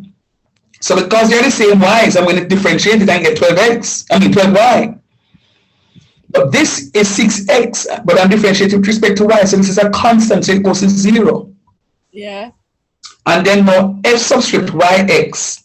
And the one I'm going to use for calculate the one I down here. So I'm differentiating this with respect to x. See x here? So when I differentiate this, I'm going to get 10x. See here, 10x. When I differentiate this with respect to x, it means the y is constant, so I put back the y.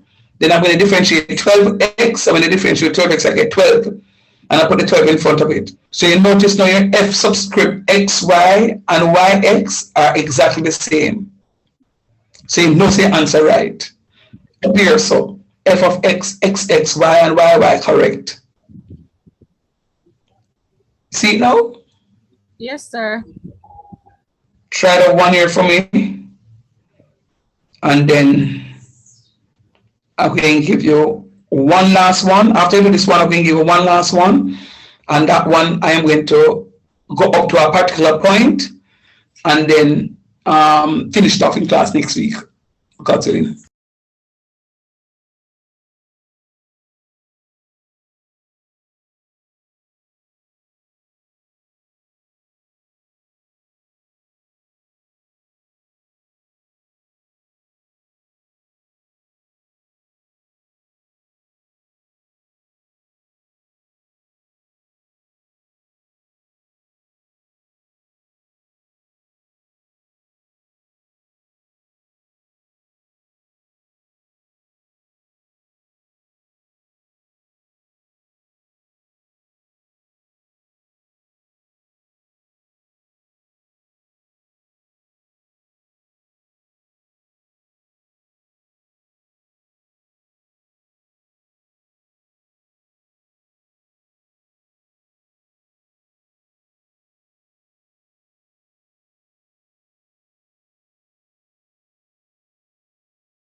How is it? Finish, sir. Finish.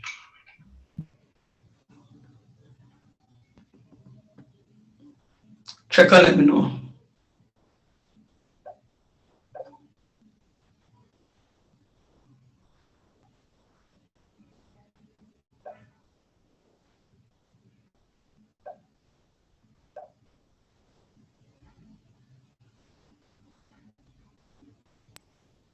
Yeah, got it. Nice job. Where's the Maurice? Yeah, I got it, sir. Nice. David? Sir, I never get C. All right. I don't see either, sir. All right. So, Maurice, Alton, you need to explain more to Ramesh and David for me. I have done my explanation. I want you guys to explain to them in your words so they can get it.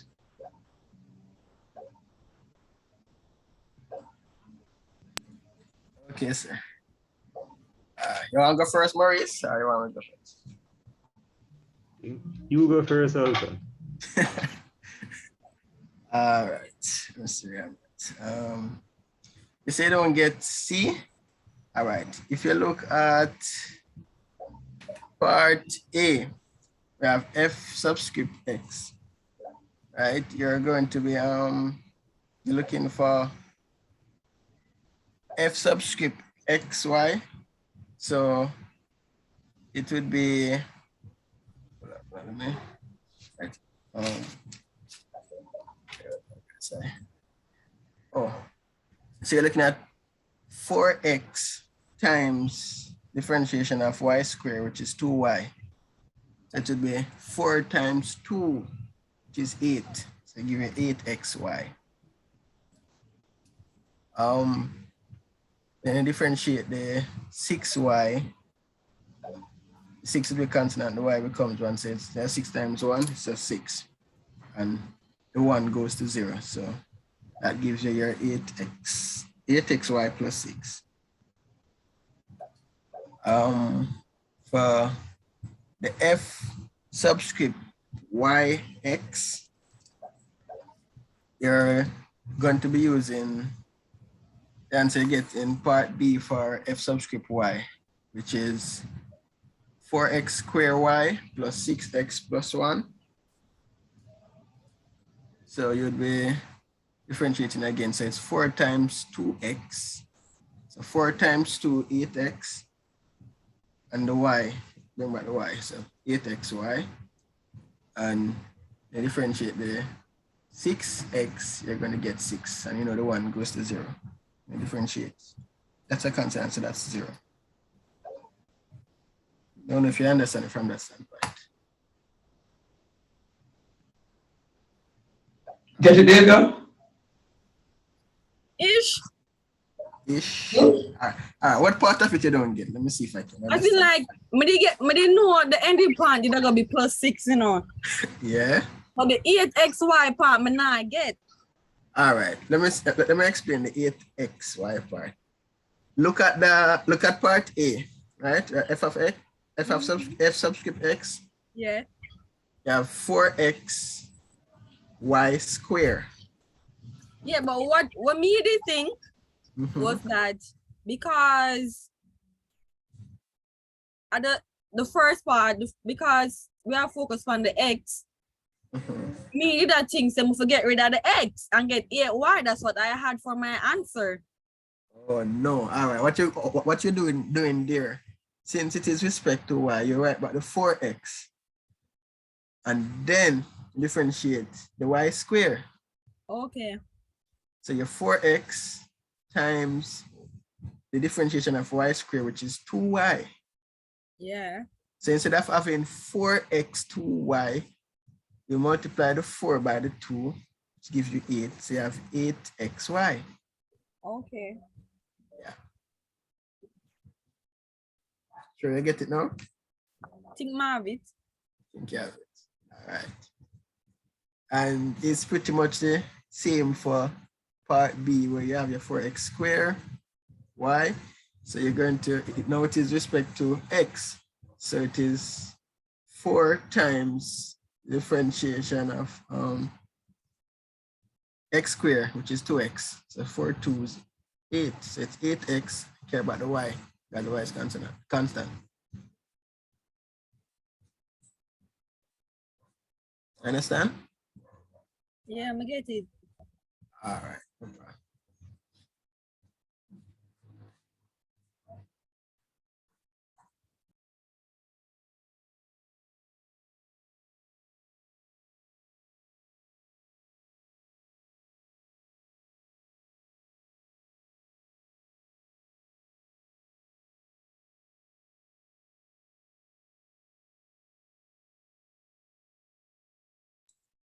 Anybody else never get it? Man, good man, I get it. Cool. Thanks, Alton. Proud of you. All right, now I don't want to rush through the last exam test I was going to give you because we have about 5 minutes left. So what I'm going to do, I'm going to end it here. I'm going to cool off a little since I've been going since 8 o'clock this morning. And then we're going to fix up some notes and send off to you. In the interim, please to pay some attention to your EducaSoft. I beg of you to pay some attention to EducaSoft today, following until you completed the stuff. You did pretty well today, really proud of you. We got through a whole lot. By next week, for sure, we're finishing off this topic. And then I can move into Taylor. Please, remember me about Taylor's expansion, Taylor series, because in my headspace, I keep figuring that we did it. All right, so remember me about Taylor. Thanks for coming out. You did well. Appreciate it, yeah? All right, sir. Take care. Good All to right, go. sir. Cool.